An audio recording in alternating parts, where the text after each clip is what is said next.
top 10 most famous F5 or EF5 tornadoes. The last time I checked out a tornado video, I think that almost a year now, it's really scary. It's really scary that people would choose to live in a place called Tornado Alley. I just couldn't understand that. I mean, maybe housing in those areas are cheap, probably, or maybe that is your hometown. And even if it was my hometown, I would probably leave. But I was told in the comment section that it's not as frequent as it looks, and also each houses have safeguards for things like that. So I guess maybe I'm ignorant about it, but it just seems so scary. The way these tornadoes move as is so scary. So I wouldn't even want to test out nature, if I would say. But anyway, this should be a fun one. Let's get right into it. An F5/EF5 tornado is the highest rated tornado possible. These tornadoes are deadly, they're devastating, and thankfully they're quite rare. But they do occur, and in the past 150 years, there have been over 100 tornadoes that are believed to have had F5/EF5 strength. And today we're going to do a top 10 list on what I think are the most significant of these tornadoes. What do I mean by significance? Well, essentially I'm talking about the top 10 most famous tornadoes. Whether that's due to the amount of damage it caused, the amount of fatalities, iconic footage that was captured of the tornado, perhaps the lore behind a specific tornado. What are the tornadoes that have really captured the general public's fascination? That's what we're talking about today. Let's get into it. With number 10, we're starting off with the April 27th, 2011 super outbreak, specifically looking at the Hackleburg-Phil Campbell EF5 tornado. The 2011 super outbreak remains the largest and costliest tornado outbreak on record, with over 260 confirmed tornadoes and 324 fatalities. On that day, there were 4 EF5 tornadoes. We haven't had an EF5 tornado since 2013, and there were 4 on this day alone. That is crazy. A truly insane day for weather. The deadliest and most destructive of all these tornadoes was the EF5 that struck the communities of Hackleburg, Phil Campbell, Tanner and Harvest in Alabama, and then Huntland in Tennessee. Overall, 72 lost their lives and over 145 were injured. Peak wind speeds were estimated to be in the 210 mile/hour range. And for the record, every time people always say so number of people have been killed and so number of people have been injured. People just, when they hear the injured part, they just brush over it. Injured could be losing your legs, could be being decapitated. Is that the English? Like, it could just be that you are just alive, but your body is damaged. So this, to me, most of the time when I just hear that injured, I just add the injured numbers to the death numbers, in my opinion. It lasted for over 2.5 hours, traveling 132 miles. 132 miles is a very long distance for a tornado. The EF5 damage mainly occurred in Hackleburg and Phil Campbell. Here's an example of the damage in Phil Campbell. A house completely swept off its foundation. Here's another similar example in Hackleburg. This EF5 makes the list because it's probably the most significant tornado of the 2011 super outbreak. Although you could make an argument for the EF4 that struck Tuscaloosa and Birmingham. Quick honorable mention to the Rainsville, Alabama and Smithville and Philadelphia, Mississippi EF5s from that same day. Moving on to number 9 with the catastrophic tornado that occurred only 2 years later on May 30th, 2013.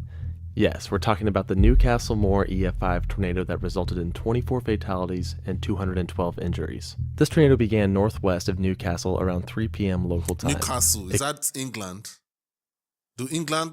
Maybe there's Newcastle in the US. I mean, a lot of times those names, they used to share those names both in US and the quickly UK. Strengthened, and within 5 minutes, the National Weather Service declared a tornado emergency for southern Oklahoma City. Tornado emergency is now coming. You have a tornado emergency. This is a tornado emergency. This is higher than a tornado warning. I've seen a lot of hook echoes in my day, but none quite as well defined as the 2013 Moore EF5. Just take a look at this, and look at that debris ball.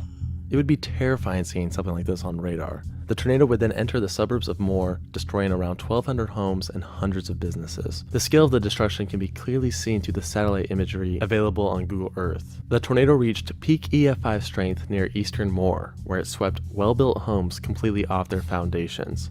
This damage was likely caused by winds in the 210 mile/hour range. It would finally weaken shortly after exiting Moore in the Oklahoma City metropolitan area. This event has become well known through the large amounts of media coverage and footage, the most famous being Mike Morgan from KFOR. When you have a debris ball and hook echo that well defined, you're going to get quite a reaction from any TV meteorologist. And Mike Morgan definitely reacted accordingly. Tornado emergency for Moore. You folks in Moore, you need to grab whatever it is you need to grab, and you need to go underground. Bottom line, grab your kids, grab your loved ones, grab your friends, or just get out of the way. Overall, the event lasted 39 minutes, traveling 30 miles, which is quite a bit shorter than our last entry, the Hackleburg-Phil-Campbell EF5, but it occurred in such a densely populated area. Also worth noting, this is actually the most recent EF5 tornado. We haven't had an EF5 tornado in over 10 years. For number 8, we're going way back to 1953 with the May 11th Waco, Texas F5.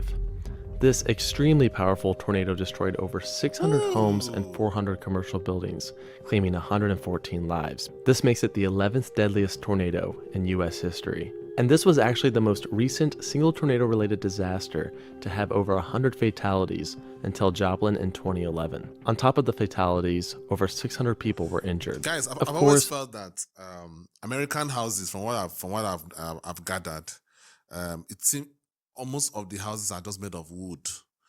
The houses that are in my country are made of blocks, cement, concrete, things like that.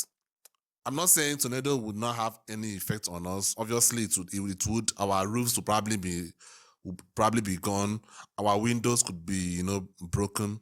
But I think the buildings themselves will stand.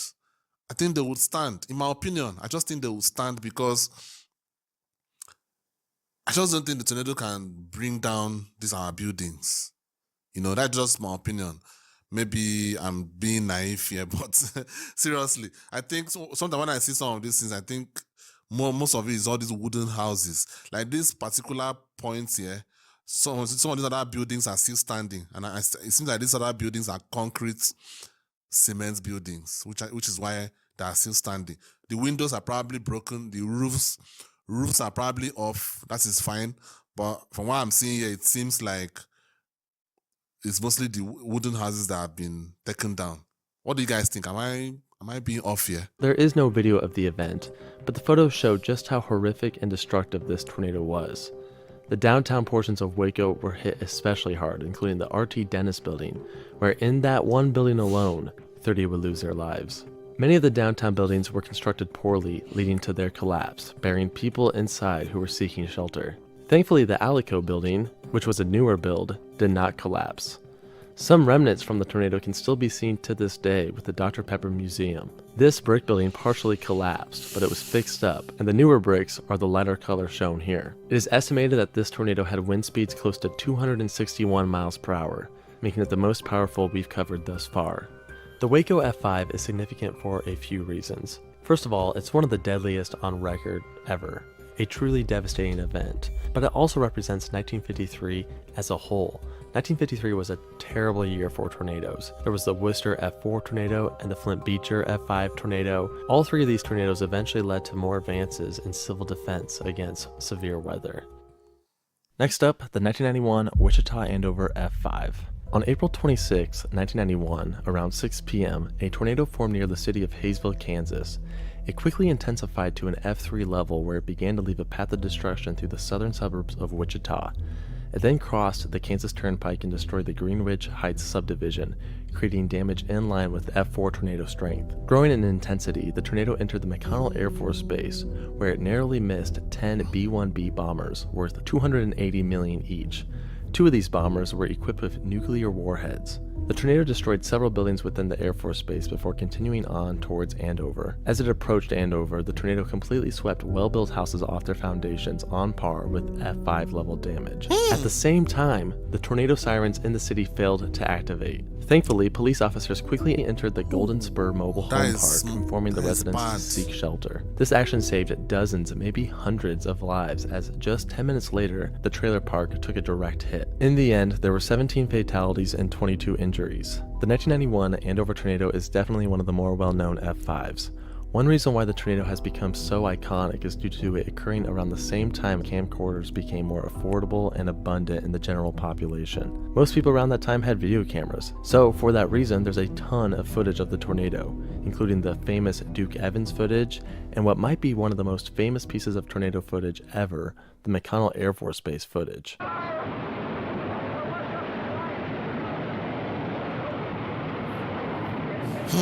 That is absolutely insane. Moving on to number 6, the 1974 Xenia, Ohio F5. So this specific F5 tornado was part of a huge tornado super outbreak that occurred on April 3rd and 4th of 1974. Overall, there were 148 confirmed tornadoes, resulting in 319 fatalities and $5.3 billion worth of damage adjusted for inflation in 2024. Of the almost 150 tornadoes, 7 of them were F5s. Remember what I said earlier, that there hasn't been an EF5 since 2013 and more? Well, this super outbreak had 7.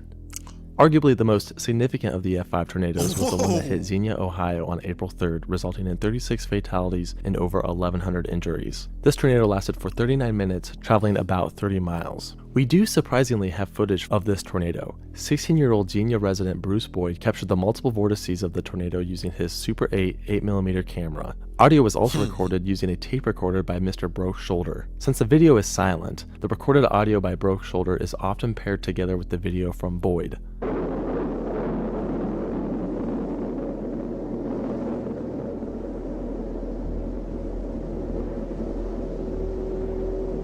Like the McConnell Air Force Base footage from the previous entry, the video captured by Boyd is considered to be one of the most significant videos ever captured of a tornado. Ted Fujita did a large survey of the damage created in Xenia and concluded that the tornado may have had wind speeds over 300 miles per hour. In fact, he originally gave the tornado an F6 plus or minus 1 rating, but then he reversed his rating, giving it an F5, as an F6 is considered inconceivable damage. Essentially, an F5 means like clean slate destruction. I mean, we're talking all that's left is a bare concrete slab. So how can there be an F6 if F5 is already pure true devastation? I'm telling you. You can't measure it. Xenia would be the only town of the 1974 super outbreak to be visited by President Nixon. When surveying the damage, Nixon stated, "As I look back over the disasters, I saw the earthquake in Anchorage in 1964.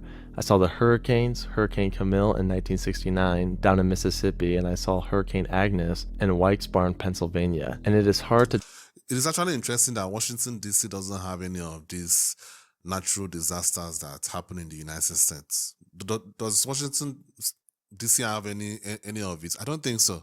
I've never heard of it in my whole life. So it seems like the U.S. government knew where to put all their important locations, like the White House, like Congress, and things like that. Or maybe was it by chance? Because I don't think when in this, is it 1700s or 1800s that it happened, that we humans understood tornadoes the way we understand now. So I guess it was by chance. It wasn't because they knew that area would not really have anything.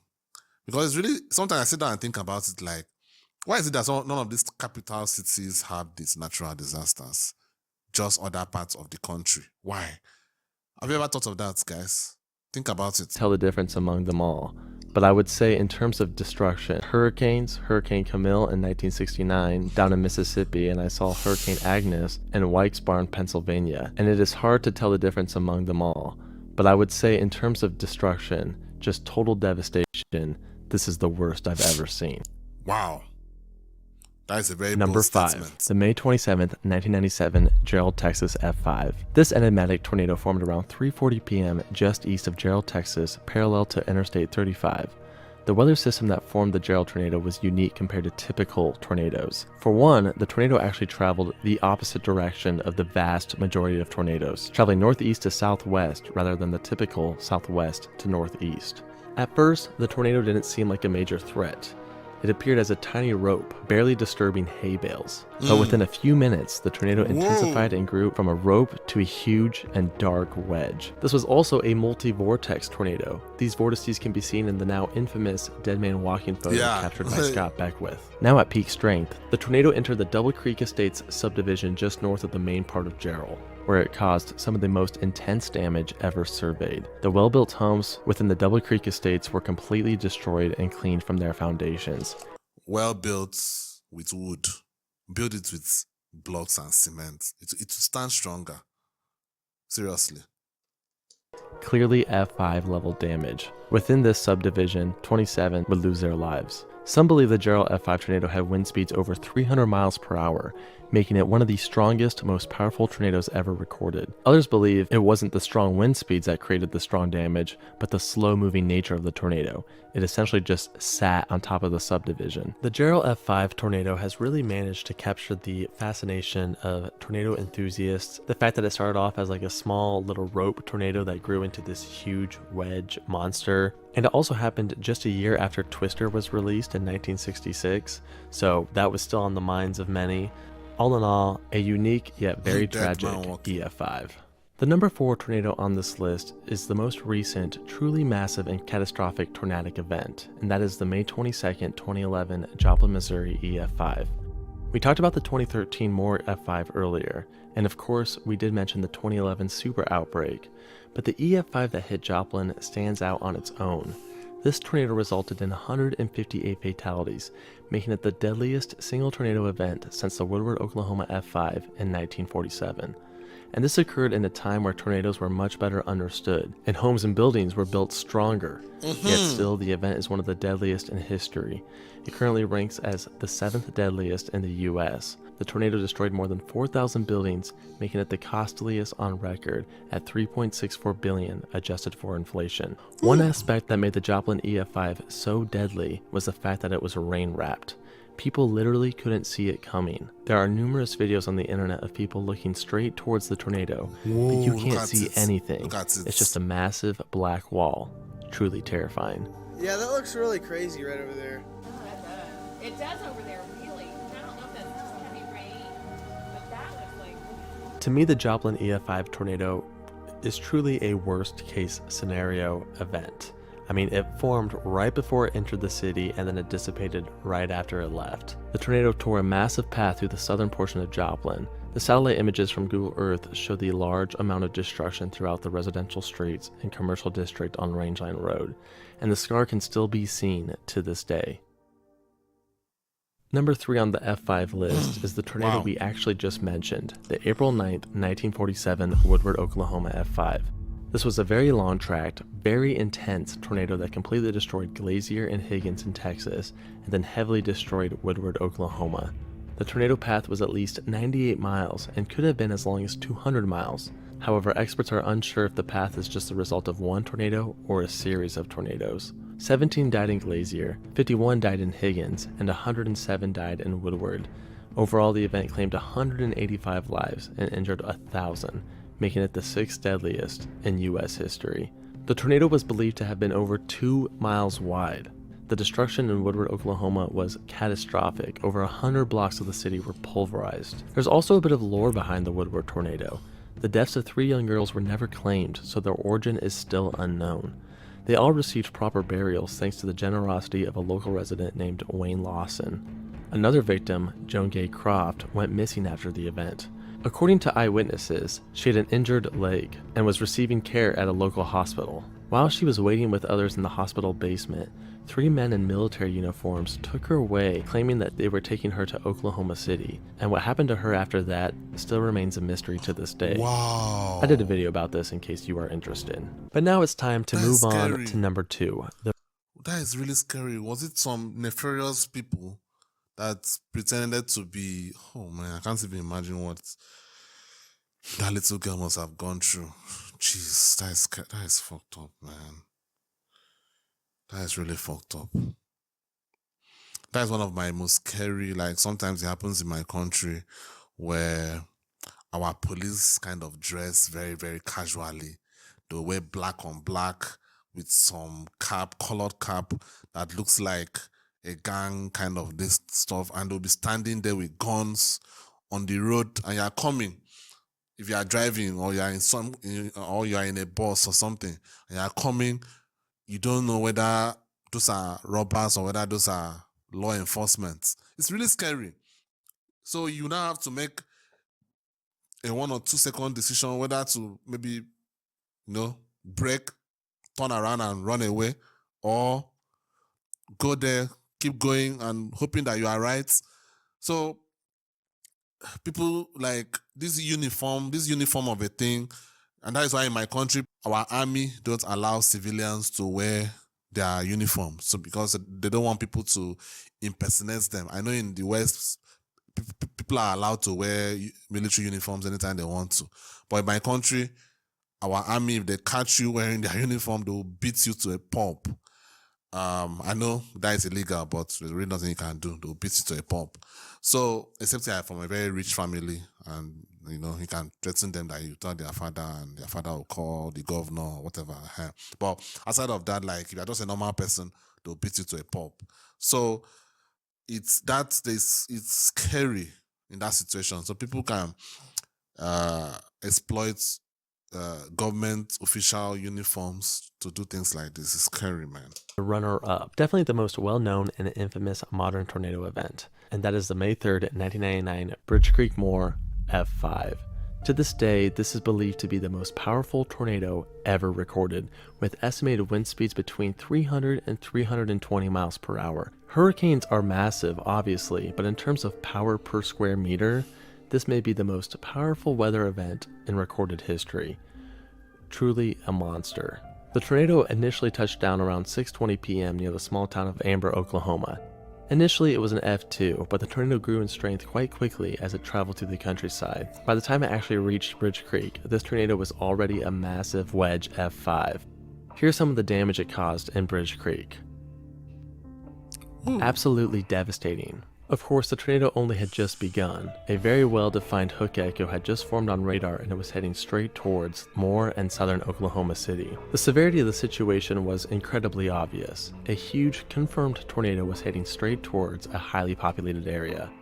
Mike Morgan and company at KFOR knew the serious nature of the situation, and you can hear it in their voices during the live broadcast. Get below ground, get in the interior closet or bathroom, get in the bathtub. We plead with you. There it is, crossing Interstate 35. There is a tremendous amount of debris in the air. We pray and plead with you, please get down now. Also, for the first time ever, a tornado emergency was issued by the National Weather Service. Incredible coverage was also captured by Gary England and his team over at KWTV. The tornado entered the suburb of Moore, creating a wide path of destruction. It headed north, but then shifted east as it tore through Del City, and then finally left the suburbs of the greater Oklahoma City metro area. All in all, the tornado lasted 1 hour and 25 minutes. It traveled 38 miles, 1 hour, destroying 8,000 homes, 1,000 apartments, and 260 businesses. The scar could be seen for quite a while through historic satellite imagery. Here it is in 1999, and you can still kind of see it as we go through the years. And to this day, you can still find abandoned driveways that used to lead to homes that were destroyed in the tornado. Damn. The tornado is significant because it really was a worst case scenario, kind of like Joplin from earlier. Many had feared that something like this would happen towards Oklahoma City, and on May 3rd, 1999, it did. The footage from KFOR, especially the scene with the horizontal vortices where Mike Morgan is left speechless, is still one of the most insane and heartbreaking pieces of tornado footage in existence. You possibly can. That's an F. Look at the horizontal vortex. That is an F4 to an F5. Just go get safe. Oh my gosh. 89, South 89. Whew. Power lines. Finally, we have reached number 1, the worst and potentially most powerful tornado ever documented, the 1925 Tri-State tornado. This tornado holds many records. First off, it lasted 7 hours. 7 hours, and it traveled over 219 miles from Missouri to Indiana, making it the longest tracked tornado ever documented. And it's also the deadliest in U.S. history, with 695 fatalities and over 2,000 injuries. Some of the hardest hit communities were Murfreesboro, Illinois, where 200 died, DeSoto, Illinois, where 60 died, West Frankfort, Illinois, where 102 died, Griffin, Indiana, where 44 died, and Princeton, Indiana, where 38 died. The tornado was likely rain-wrapped. Witnesses claimed they couldn't see the actual funnel. To them, it just appeared as a dark cloud on the ground, destroying everything in its path. Very similar to Joplin and the Woodward tornado that we talked about earlier. There were other witnesses who say they saw two funnels circulating around each other, confirming that it did indeed have multiple vortices. Damn. Of course, it's always difficult to confirm a tornado Fujita rating prior to the 1970s, but there were reports of homes being wiped off of their foundations, and even railroad tracks being torn up from the ground. With these reports, experts like Thomas Grazoulis and Ted Fujita himself have retroactively given this tornado F5 status. This event almost has a mythical aspect to it. It was almost 100 years ago, so we just don't know what happened. Like, we don't know if it was a single tornado or a series of tornadoes. We don't know if it was a truly large and powerful F5 or if all the buildings in its path were just poorly built. We just don't know anything about it. There are photos, and of course we know about the mass casualties, but no one really knows for sure what happened. Man. The US is a very interesting country. I'm not going to lie to you. It's rich in resources and also rich in natural disasters. And I guess it's not the worst. I mean, there are countries that probably have worse natural disasters than the US. But part of the reason why, I don't know if any of you have watched my channel from when I started, I've always cut my cap for those wanderers. I'll call them wanderers. I won't call them colonizers. I'll call them wanderers. Those people that were going around the whole world looking for where to settle. Those Europeans. Imagine going to a land, you don't know what is there. You don't know the kind of weather you are expecting. Nothing. Just go, land, settle, and start building. That is crazy. But good enough, the United States have built themselves to be a superpower. They are able to control things like this. I can't imagine having things like this in my country. It would be disastrous. It would be absolutely disastrous. Do you know what we would go through? Simple, normal roads they can't even finish. My streets right now, that I've been building the road for almost 2 years now. A small road. Could you imagine if we had tornadoes here destroying things before everything is back to normal? Give it 10 years. That is if it's even done by 10 years time. So I guess God gave every country their problems. God gave countries problems that they can solve, because